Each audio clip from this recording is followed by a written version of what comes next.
शुक्रवार का दिन। तो कहोगे गुरुजी ये कथा कहां से निकाल के लाए हो? तो विष्णु पुराण में से आप उसको स्मरण कर सकते हो। काय में से? विष्णु पुराण में से। एक पात्र में देसी गाय का दूध, जल उसमें रखकर, और आपके यहाँ अगर लड्डू गोपाल हो, यदि आपके घर में ठाकुर जी हो, लड्डू गोपाल हो, विष्णु जी का कोई स्वरूप हो, श्री हरि का कोई स्वरूप हो, तो उस पर शुक्रवार के दिन आप संध्या के समय पर दुर्वा डालकर, उस दुर्वा से अगर लक्ष्मी जी के नामों का 108 बार उच्चारण कर कर, घी का दिया लगाकर, कैसर के चावल साथ में रखकर, केवल उस जल का और दूध का मात्र छींटा देते हो, तो उसके घर में कभी लक्ष्मी की कमी नहीं आ सकती, संपदा बढ़ती चली जाती है। 108 बार लक्ष्मी के नाम का मात्र उच्चारण कर लेने पर, भगवान विष्णु के चरणारविंद पर, भगवान विष्णु के चरणों पर केवल उस दुर्वा का, जल का, दूध का सींचन कर देने से भी लक्ष्मी की वृद्धि होती, लक्ष्मी देती, दुर्वा बढ़ती है। और दुर्वा का एक बहुत सुंदर गुण है महाराज, बहुत सुंदर गुण है दुर्वा का। जहां पर उसके भीतर गांठ आती है ना, वहां से 2 रास्ते बना देती है। बोलो बनाती कि नहीं बनाती? कभी दुर्वा देखी होगी आपने? जहां गांठ आई वहां 2 रास्ते बनाएगी, फिर गांठ आई फिर 2 रास्ते बनाएगी, फिर गांठ आई फिर 2 रास्ते बनाएगी। दुर्वा का क्रम ऐसा है कि हम भगवान को दुर्वा क्यों देते हैं, उसका कारण यह है कि मान लो हे परमात्मा, हे शंभु, हे गणेश, हे प्रभु नारायण, अगर मान लो मेरा एक रास्ता चलते चलते गांठ पड़ जाए, एक रास्ता मेरा बंद हो जाए, तो वहां से मेरे दूसरे रास्ते खोल देना। इसलिए दुर्वा भगवान को समर्पित करी जाती है। दुर्वा को समर्पित करने का क्रम ही यही है कि मेरे मार्ग खुल जाए, मेरी राह खुल जाए, मेरा मार्ग चारों तरफ खुलता चला। दुर्वा नीचे की ओर चलते चलते मार्ग खोलती चली जाती है।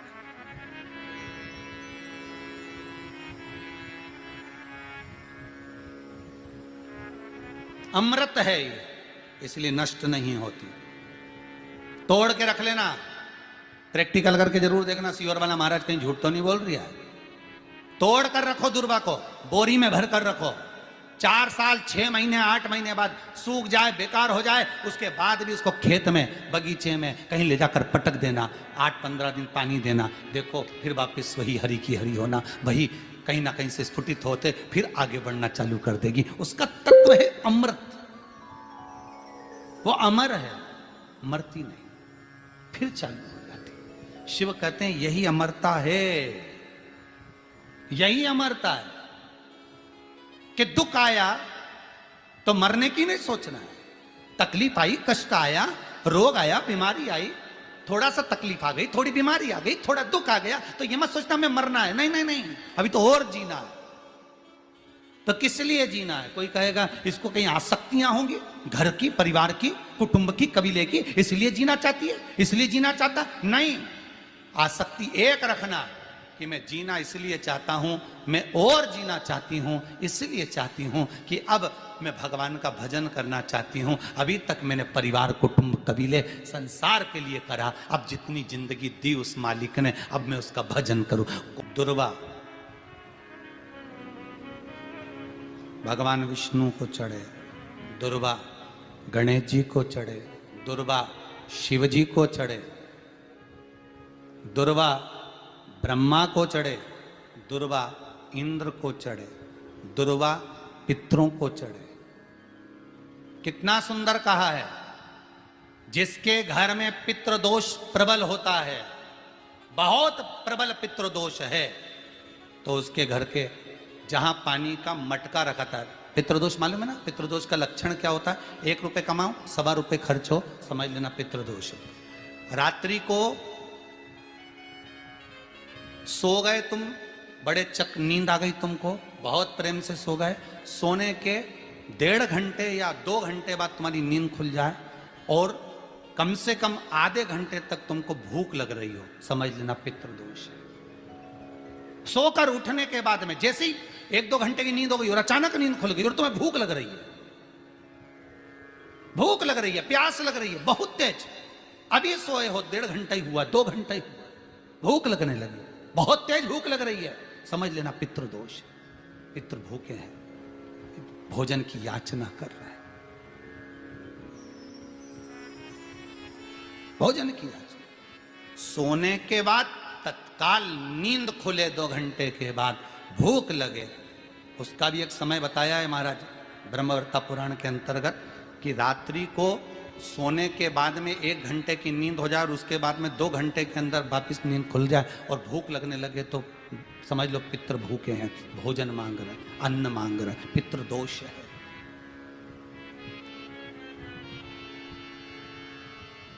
पितृदोष का कुछ कुछ वर्णन किया गया है। घर में एक पात्र के चक्कर में, एक बेडशीट के चक्कर में, एक सामान के चक्कर में विवाद हो रहा है तो समझ लो पितृदोष है। 1 रुपया कमाया, सवा खर्च हो रहा है, पितृदोष है। घर में एक बीमार, दूसरा फिर बीमार हो गया, तीसरा फिर बीमार हो गया, एक ठीक हुआ, एक बीमार हुआ, पितृदोष है। पितृदोष का भाव, तो उसके लिए करना क्या है? शिव महापुराण की कथा कहती है, सुंदर गणेश जी का चरित्र वर्णन करता है, स्कंद पुराण कहती है, विष्णु पुराण कहती है कि दुर्वा 21 दुर्वा की गांठ बनाकर, 7 गांठ 21 दुर्वा की बनाकर जो अपने पितरों का मटका, मटका मतलब परिंदा, हंडा, जो भी पानी का भरते हो, उसके नजदीक में मात्र एक कटोरी में चावल रखकर उसमें अगर दुर्वा रख देता है तो मात्र 5 या 7 दिन में पितृदोष समाप्त होना प्रारंभ हो जाता है। उसके घर में लक्ष्मी की वृद्धि होने लगती है, सुख शांति अपने आप आने लगती है, उसका क्लेश समाप्त हो जाता है। दुर्वा में वो गुण है जो पितृ भी उसका भाग अमृत तत्व प्राप्त करना चाहता, अमृत देना चाहता। और सरल भाषा में समझिए, जिसकी फैक्ट्री नहीं चल रही हो, फैक्ट्री में बार बार कुछ तकलीफ आ रही हो, गाड़ियां नहीं चल रही हो, 4 व्हीलर गाड़ियां ले रखी हैं, कभी ट्रक गड़बड़ हो रहा है, कभी ट्रक में ये हो रहा है, कभी गाड़ी में ये हो रहा है, कभी बस में ये हो रहा है, बस एक काम करना है, दुर्वा का थोड़ा सा भाग लेकर पानी के लोटे में उसको डालकर 5 अक्षत के दाने उसको पटक कर उस गाड़ी के अंदर उस कलश को रख दो, बस आधे घंटे के लिए, और उस पानी को चक्के के चारों तरफ डालते डालते जाइए दुर्वा के साथ में, तकलीफ नहीं देगा। फैक्ट्री का भी यही प्रमाण है। दुर्वा में वो अमृत तत्व छुपा है जिसका सुख आनंद दे जाता है, आनंद। शिव पुराण कर रही है महाराज, दुर्वा का एक नाम और है, उसका नाम है अमृत जन्मा। क्या नाम है? अमृत जन्मा, दुर्वा का एक नाम और है। मारवाड़ी लोग इसको ध्रुवी बोलते हैं, ध्रुव बोलते हैं। दुर्वा का वो सुख, शंकर भगवान गौ माता दूध की धार लगाती है, इसलिए दुर्वा का दूध से बड़ा मिलन है, बड़ा आनंद है, बड़ा आनंद, बड़ा सुख है।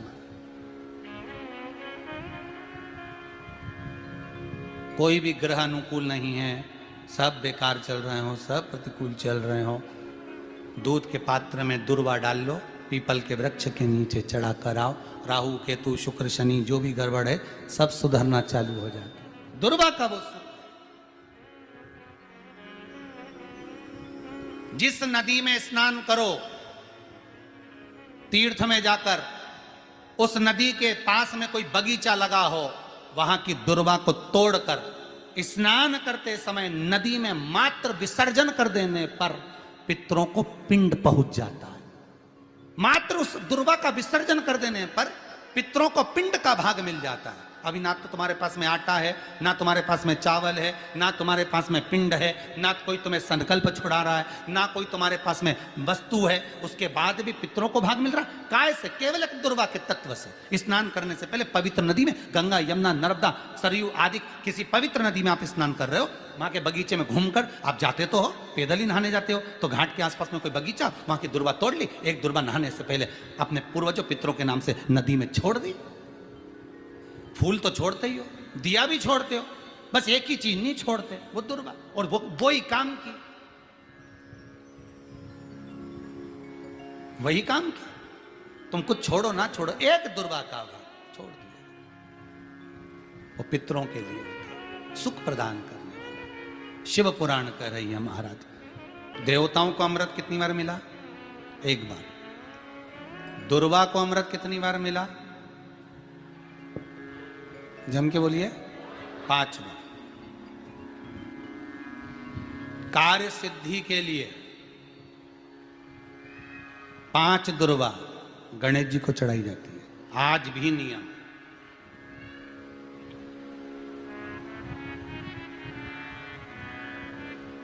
कभी आपको मौका मिला हो और आपने रावण संहिता पढ़ी हो। कौन सी संहिता? रावण संहिता। क्योंकि रावण शिव का उपासक था, भजन करने वाला था। शिव तांडव स्तोत्र आज भी लोग रावण का एक आनंद में पढ़ते। तो शिव का उपासक है रावण, शंकर का उपासक। विद्वान भी था, ज्ञानवान भी था। वो तो देवता के हाथ से मरना था उसको, इसलिए उसने मांगा ही यही था। जो मांगा वो मिला। तो रावण संहिता अगर किसी ने पढ़ी हो तो उसको मालूम होगा, रावण संहिता में 4 तरह के तिलक का महत्व बताया। कितने तिलक? 4। उन 4 तिलक में सर्वश्रेष्ठ तिलक रावण बताता है। एक तिलक सर्वश्रेष्ठ है, वो है दुर्वा। जो दुर्वा होती है, उस दुर्वा को जलाकर उसकी भस्म तैयार कर कर उसमें गाय का श्वेत गाय, कौन सी गाय? सफेद। उस गाय के शरीर पर कोई दाग ना, उसके शरीर पर पूर्ण तरह से श्वेत हो, ना लाल उसमें कोई धब्बा हो, ना काला धब्बा हो, ना कोई कलर हो, बस केवल श्वेत। रावण संहिता में 4 तरह के तिलक का प्रमाण दिया। तो एक तिलक रावण संहिता में वर्णन आया, एक तिलक का जो व्याख्यान वर्णन किया गया, उसमें दुर्वा को जलाकर राख कर कर भस्म बनाकर उसमें गाय का घी, देसी गाय का घी मिलाकर और उसका बिंदी, उसका तिलक मस्तक पर लगाकर या नैनों में सुरमा लगाकर जो व्यक्ति जिस किसी से मिले वो उसका हो जाता है। उस दुर्वा में इतना प्रबलता आ जाती है, अमृत तत्व जुड़ा हुआ है दुर्वा के। रावण संहिता में 4 तिलक बताएं, उसमें से सबसे 4 तिलक में अलग अलग, एक बेलपत्री की जड़ का तिलक है, एक आंकड़े की जड़ का तिलक है। रावण संहिता में 4 तिलकों का वर्णन है, उसमें मुख्य है सबसे ज्यादा।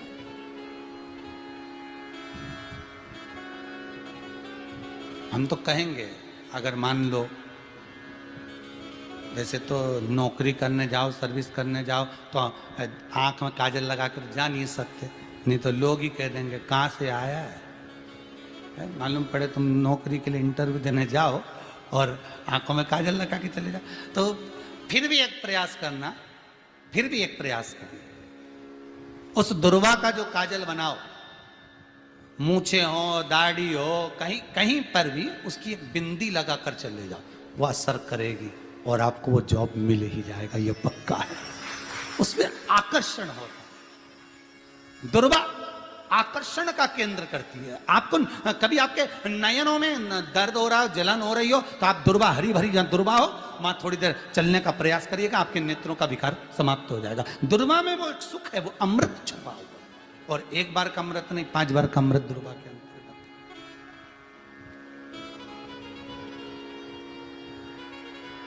कौन से देवता हैं जिनके ऊपर दुर्वा का जल दूध में मिला हुआ छीटा जाए? श्वेत गाय के। देखो, दूध का प्रमाण बार बार दुर्वा के साथ आया, उसका कारण क्या है? क्या कारण हो सकता है उसका? उसका एक कारण है, समुद्र मंथन के समय पर सबसे पहले कुछ निकला था, तो समुद्र मंथन में सबसे पहले निकली थी गौ माता निकली थी। क्या निकली थी? गाय। सबसे पहले निकली थी गाय। और कितनी गाय निकली थी? 5। पहली नंदा, दूसरी सुभद्रा, तीसरी सुरभि, चौथी सुशीला, 5वीं बहुला। ये 5 गाय समुद्र मंथन में निकली। अब समुद्र मंथन में जब गौ माता निकली तो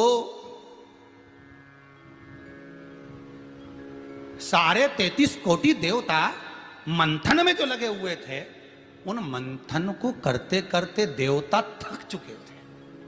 सारे देवता थक चुके थे।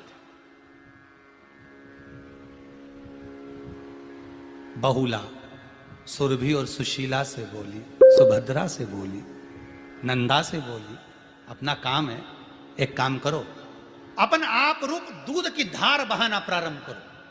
अपने आप दूध की धार हम मृत्यु लोक में हम भेजें इन देवताओं के लिए, तो देवताओं को अमृत तत्व मिलेगा, आनंद होगा। और गौ माता ने ऊपर खड़े होकर जो दूध बहाना प्रारंभ करा, वो देवताओं के मुख में आधा तो गया और आधा दूध समुद्र पर जब गिरा, और जो मंथन चल रहा था उस मंथन के चलते कभी दूध का दही का मंथन करना तो क्या निकल कर आएगा, मक्खन आ जाएगा। वो मक्खन तेड़ता हुआ समुद्र की लहर से दुर्वा पर जा पड़ा। इसलिए आज भी दुर्वा के साथ में गौ माता के दूध का बड़ा प्रमाण, वो भी देसी गाय, जर्सी नहीं, विदेशी नहीं, देसी गाय। और देसी गाय का दूध का बड़ा बड़ा प्रमाण है सर। हम कई बार कथाओं में कहते हैं, जैसा खाया अन्न, बोलते जाओ, वैसा हो गया मन, जैसा पिया पानी वैसी हो गई वाणी, और जैसा पिया दूध वैसी बन गई बुद्ध। बुद्धि कैसे बनी है? दूध से बनी। डब्बे का दूध पियोगे तो डब्बे हो जाओगे, थैली का दूध पियोगे तो थैली, बोतल का दूध पियोगे तो बोतल। तो दूध का बड़ा असर।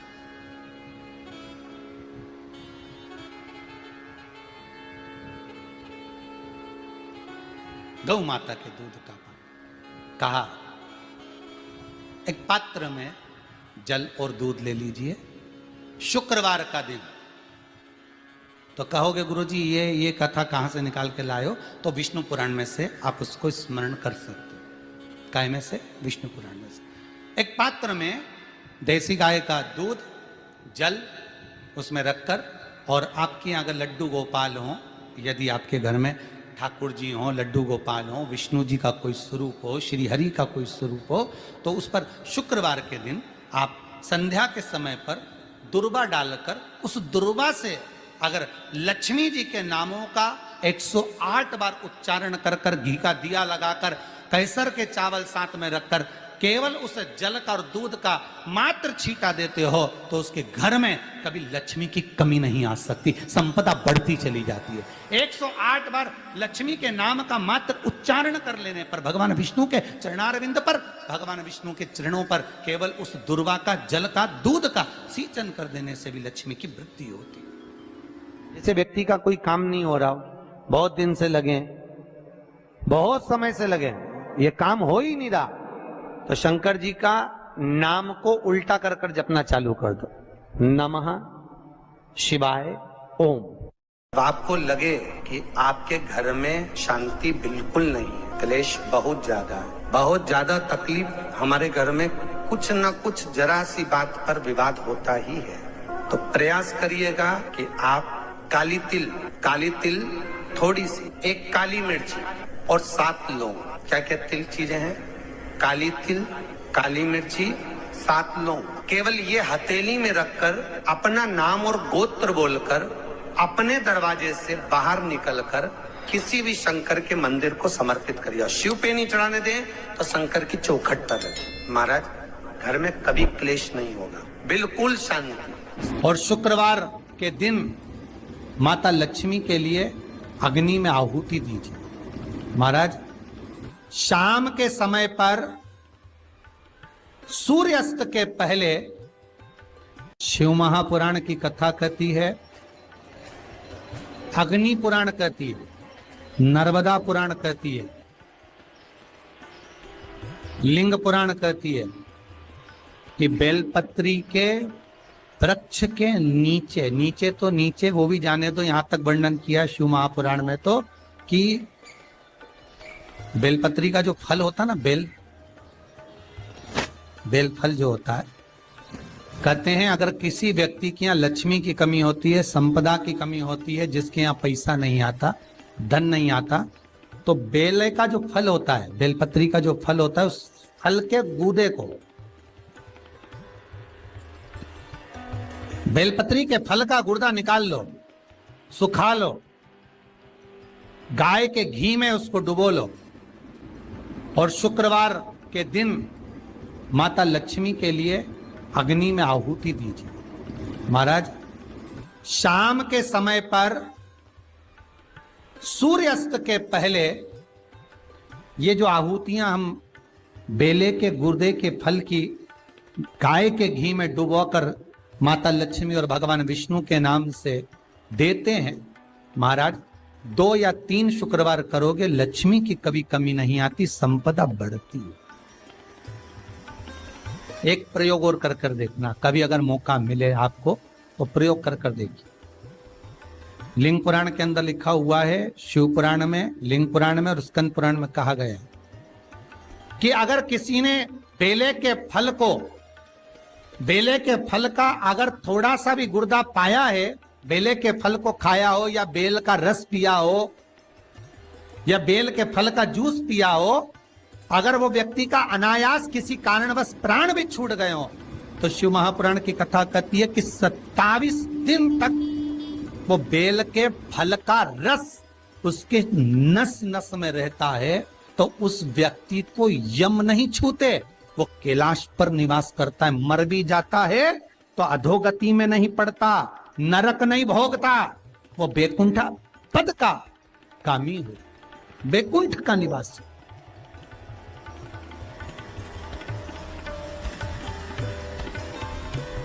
बैकुंठ का निवासी।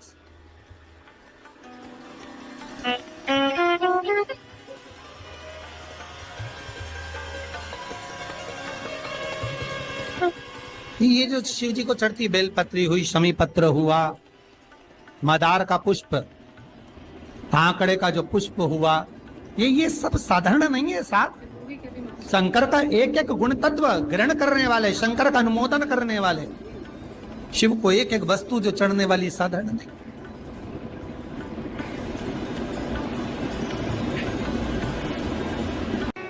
जिसके घर में संपदा की कमी होती है, जिसके घर में कर्जा बढ़ जाता है, लक्ष्मी नहीं आती, बहुत टेंशन की जिंदगी जीता है मनुष्य, व्यापार चल नहीं रहा, बहुत तकलीफ का जीवन चल रहा होता है, तो आज भी नियम है महाराज कि सोमवार, शुक्रवार, ये 2 वार ऐसे हैं, इन 2 वार को यदि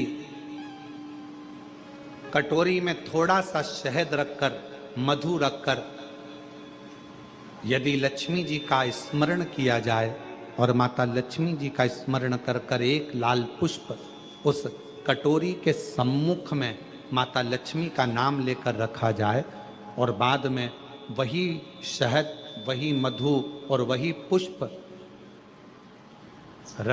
सोमवार का दिन और शुक्रवार के दिन लक्ष्मी का पूजन कर कर, स्मरण कर कर, दूसरे दिन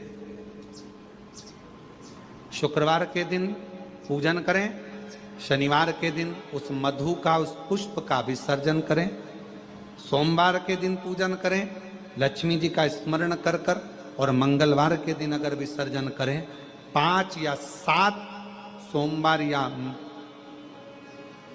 शुक्रवार को यदि आप मधु का भोग लक्ष्मी जी को लगाना प्रारंभ कर दें, शिव का नाम स्मरण कर कर, तो उसके घर में कभी संपदा की कमी नहीं होती, लक्ष्मी उस संपदा को बढ़ा। महाराज हम तो आपसे निवेदन पहले भी करे, आज फिर करते।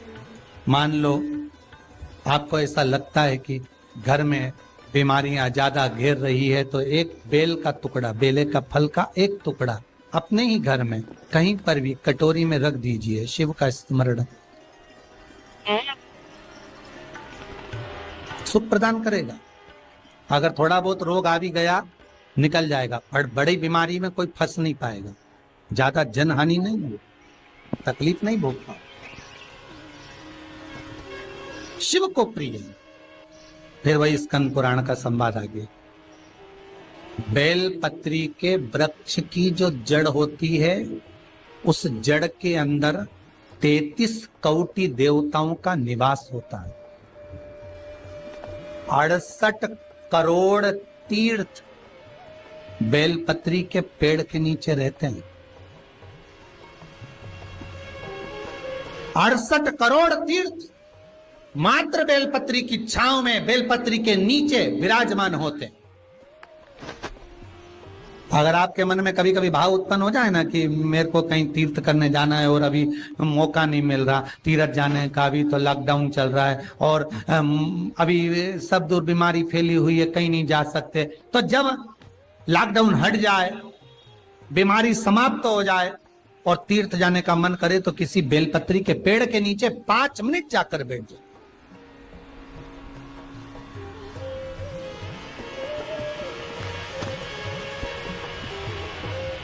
और जप लो, श्री शिवाय नमस्तुभ्यम। जितने बैठे हो टीवी के सामने प्रेम से बोलो, श्री शिवाय नमस्तुभ्यम। जितने टीवी के सामने बैठे एक बार फिर से बोलो, श्री, साथ में बोलो, आगे आगे नहीं, श्री शिवाय नमस्तुभ्यम।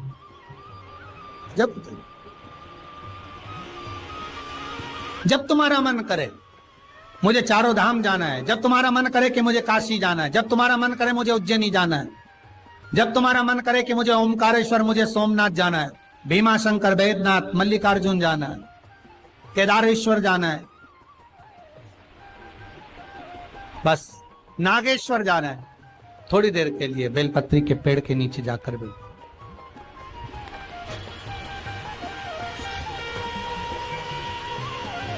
68,000 तीर्थ सब बेलपत्री के वृक्ष के नीचे विराजमान। जहां पर देवराज के प्राण छूटे वहां बेलपत्री का पौधा है, बेलपत्री का वृक्ष है। हिंदू धर्म में आज भी रीति है, मरने वाले व्यक्ति, अब तो ये कोरोना महामारी में ना गाड़ी में भरे ने लेकर चले गए और जला दिया, पर पहले जो नियम था शास्त्रार्थ के अनुसार, जब कोई व्यक्ति मरता था उसको कंधे पर लेकर जाते थे, तो ले जाने के बाद में बीच राह में एक स्थान ऐसा आता था जहां पर अर्थी को उतारते थे, विश्राम स्थल पर उस अर्थी को उतारा जाता था। और वो केवल विश्राम स्थल ऐसे नहीं होता था, वहां पर बेलपत्री का पौधा होता था, पेड़ होता था, उस बेलपत्री के वृक्ष की छांव उस मुर्दे पर भी पड़ जाती थी तो उसको यम की कैद नहीं भोगना पड़े, उसको यम की कैद, यम की त्राण नहीं भोगना पड़े।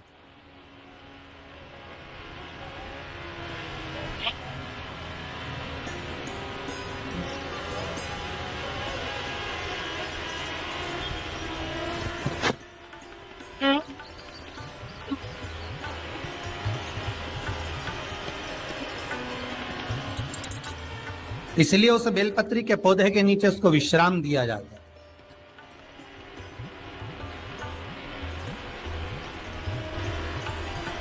बेलपत्री के पौधे के नीचे उसको विश्रामता दी गई। जब शिव कह रहे हैं, देवराज तेरे प्राण छूटे, मना नहीं है तेरे प्राण छूटे, पर तेरे प्राण जहां छूटे वो बेलपत्री का वृक्ष था।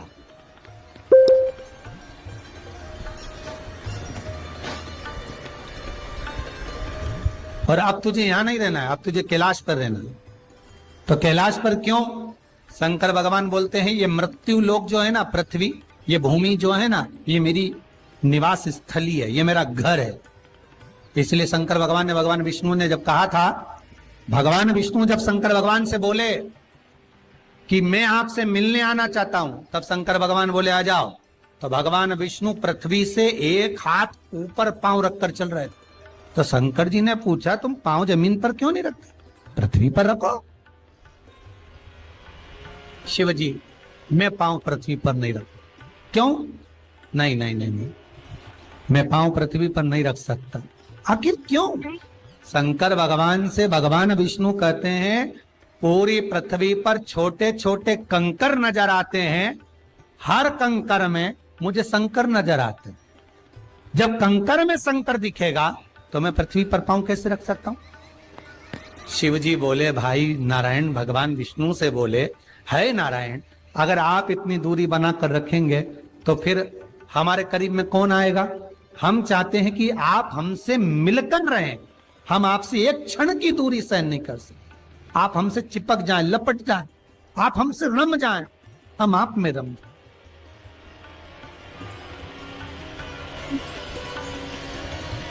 कुछ ऐसा कर दो, शंकर जी कह रहे हैं नारायण कुछ ऐसा कर दो कि शंकर नारायण से दूर नहीं रहे, नारायण शंकर से दूर नहीं रहे, ऐसा कुछ कर दिया जाए।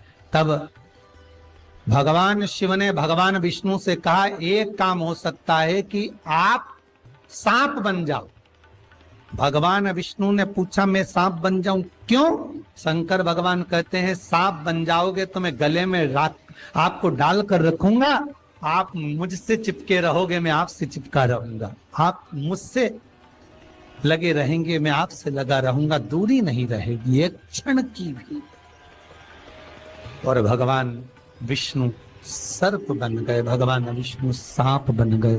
सांप बने भगवान शंकर ने, भगवान विष्णु जब सर्प बने और सर्प बनकर भगवान शंकर ने अपने गले में भगवान विष्णु को धारण कर लिया। आज भी शंकर भगवान के गले में जो सांप पड़ा हुआ है वो सांप केवल सर्प नहीं है, वो भगवान विष्णु का ही एक अवतार।